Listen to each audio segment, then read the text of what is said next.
বাংলাদেশের সর্বশেষ আপডেট বাংলা সংবাদে আপনাদের স্বাগত। শুরুতেই শিরোনাম। বিচারপতিদের পদত্যাগ দাবি ছাত্র আন্দোলনের। এদিকে অন্তর্বর্তীকালীন সরকারের শপথ গ্রহণ আজ, সংবিধান অনুযায়ী আগামী ৪ নভেম্বরের মধ্যে নির্বাচন।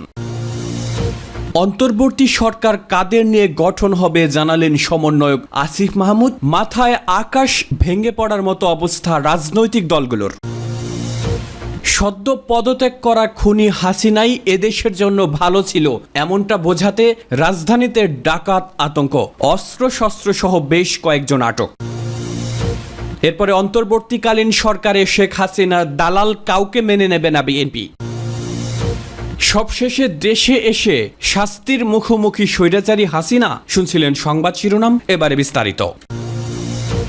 বিচারপতিদের পদত্যাগ দাবি ছাত্র আন্দোলনের। বৈষম্য বিরোধী ছাত্র আন্দোলন প্রধান বিচারপতি সহ আপিল বিভাগের সব বিচারপতিকে স্বেচ্ছায় পদত্যাগ করতে বলেছে। বৃহস্পতিবারই তাদের পদত্যাগ চায় কোটা সংস্কার আন্দোলন থেকে গড়ে ওঠা ছাত্র আন্দোলন। বৃহস্পতিবার গভীর রাতে আন্দোলনের সমন্বয়ক আসিফ মাহমুদ স্বাক্ষরিত বিজ্ঞপ্তি পাঠানো হয়। সেখানে এই বিচারপতিদের পদত্যাগ করতে বলা হয়। কোটা সংস্কারের দাবির ধারাবাহিকতায় আন্দোলনে শত শত ছাত্র জনতাকে গুলি করে হত্যা করার পর অসহযোগ আন্দোলন এবং তারপরে হাসিনা সরকারের পতন হয়। প্রধানমন্ত্রীর পদে ইস্তফা দিয়ে দেশ ছেড়ে যান হাসিনা। শেখ হাসিনার নেতৃত্বাধীন আওয়ামী লীগ সরকার এই বিচারপতিদের নিয়োগ দেন।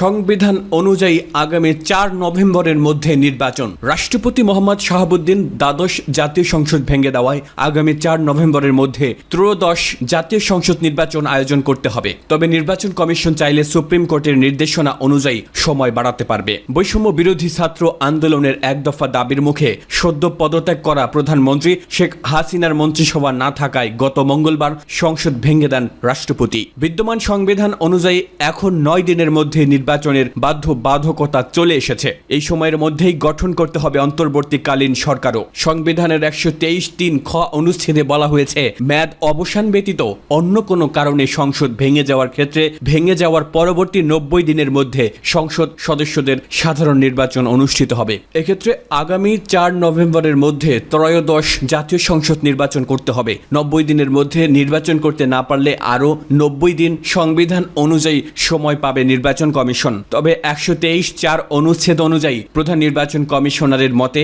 কোনো দৈব দুর্বিপাকের কারণে এই দফার নির্ধারিত মেয়াদের মধ্যে উক্ত নির্বাচন অনুষ্ঠান যদি সম্ভব না হয়, তাহলে উক্ত মেয়াদের শেষ দিনের পরবর্তী ৯০ দিনের মধ্যে উক্ত নির্বাচন অনুষ্ঠিত হবে। অন্তর্বর্তী সরকার কাদের নিয়ে গঠন হবে জানালেন সমন্বয়ক আসিফ মাহমুদ। বৈষম্য বিরোধী ছাত্র আন্দোলনের অন্যতম সমন্বয়ক আসিফ মাহমুদ বলেছেন, ডক্টর মোহাম্মদ ইউনূসের নেতৃত্বে সিভিল সোসাইটির প্রতিনিধি, শিক্ষক, ছাত্র প্রতিনিধি, সংখ্যালঘু, ক্ষুদ্র নৃগোষ্ঠী ও আলেম সমাজের প্রতিনিধিত্ব নিশ্চিত করেই গঠিত হবে অন্তর্বর্তীকালীন সরকার। বৃহস্পতিবার ৮ আগস্ট সকালে সামাজিক যোগাযোগ মাধ্যম ফেসবুকে পোস্টের মাধ্যমে একথা বলেন তিনি।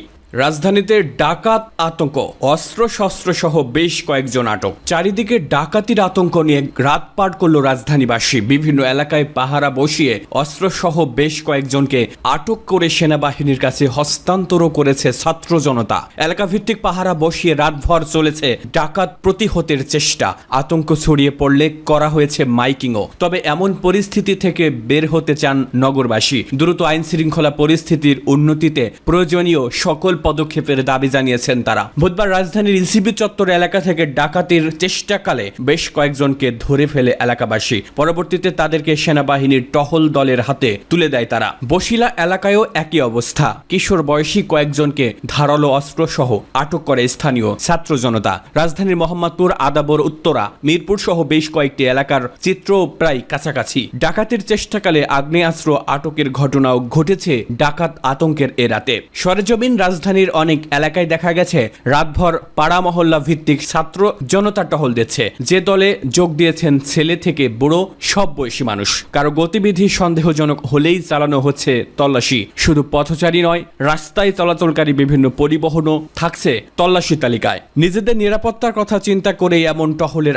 আয়োজন বলে যমুনা টিভিকে জানিয়েছে স্থানীয়রা। অনেক জায়গায় পুরুষদের সঙ্গে কাঁধ মিলিয়ে রাত জেগে পাহারা দিচ্ছেন নারীরাও। সবার জন্য নিরাপদ নগর নগরীর প্রত্যয় নিয়ে ঘর ছেড়ে তারা পাহারায় যোগ দিতে বেরিয়েছেন। তবে এমন অস্বস্তিকর অবস্থার অবসান চান নগরবাসী। তারা বলছেন পরিবর্তিত পরিস্থিতি সামলাতে দ্রুতই থানা পুলিশের কার্যক্রম শুরু করা জরুরি। এদিকে ছাত্র জনতা জানিয়েছে পুলিশ টহল শুরু করার আগ পর্যন্ত এলাকাভিত্তিক এমন টহল চলমান থাকবে।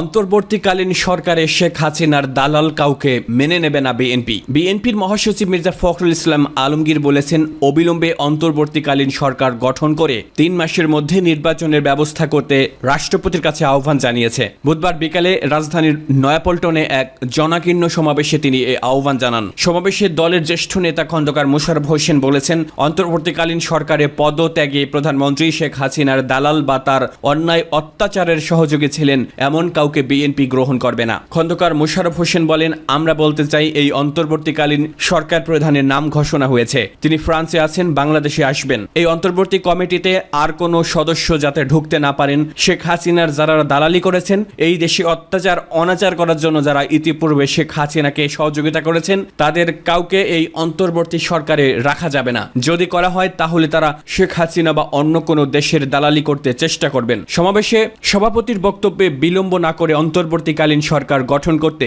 রাষ্ট্রপতির প্রতি আহ্বান জানান বিএনপির মহাসচিব মির্জা ফখরুল ইসলাম আলমগীর। তিনি বলেন, আমি রাষ্ট্রপতির কাছে আহ্বান জানাবো, বিলম্ব না করে দ্রুত অন্তর্বর্তীকালীন সরকার গঠন করুন। এই সরকার 3 মাসের মধ্যে নির্বাচনের ব্যবস্থা করবে। এর জন্য পূর্ণ সহযোগিতা আমরা দেব, জনগণ তাদের দেবে। এ সময় মির্জা ফখরুল ছাত্র আন্দোলনের নেতাদের প্রস্তাবের সঙ্গে একমত পোষণ করেন। তিনি বলেন, আমরা ছাত্র ভাইদের সঙ্গে সম্পূর্ণ একমত। আমরা নতুন বাংলাদেশ নির্মাণ করতে চাই, গণতন্ত্রের বাংলাদেশ নির্মাণ করতে চাই। আমরা ন্যায় বিচার, মানবাধিকার ও কল্যাণমূলক একটি রাষ্ট্র নির্মাণ করতে চাই। এ ব্যাপারে আমরা ছাত্রদের সঙ্গে সম্পূর্ণ একমত। এজন্য আমরা তাদের সব বক্তব্য সমর্থন করছি। সমাবেশে আরো বক্তব্য দেন বিএনপির স্থায়ী কমিটির সদস্য গয়েশ্বরচন্দ্র রায়, আমির খসরু মাহমুদ চৌধুরী, নজরুল ইসলাম খান ও সেলিমা রহমান।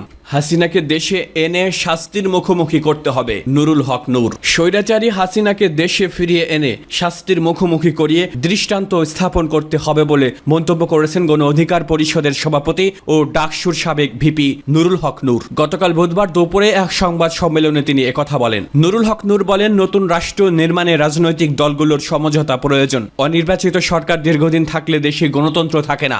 সরকার গঠন যত দেরি হবে তত ষড়যন্ত্র ডালপালা মেলবে। অন্তর্বর্তীকালীন সরকার নেই বলেই এখন দেশে নৈরাজ্য চলছে। তাই আজকের মধ্যে সরকার গঠনে রাষ্ট্রপতিকে আহ্বান জানান তিনি। ডাকসুর সাবেক ভিপি বলেন, আরেকটি দ্বৈত দানবকে সরকারে বসানোর জন্য শিক্ষার্থীরা জীবন দেয়নি। দেশে যে নৈরাজ্য চলছে, এই বাংলাদেশের জন্য আন্দোলন করিনি। আওয়ামী লীগ ফ্যাসিবাদীদের মতো লুটপাটকারীদেরও উৎখাত করার হুঁশিয়ারি দেন তিনি।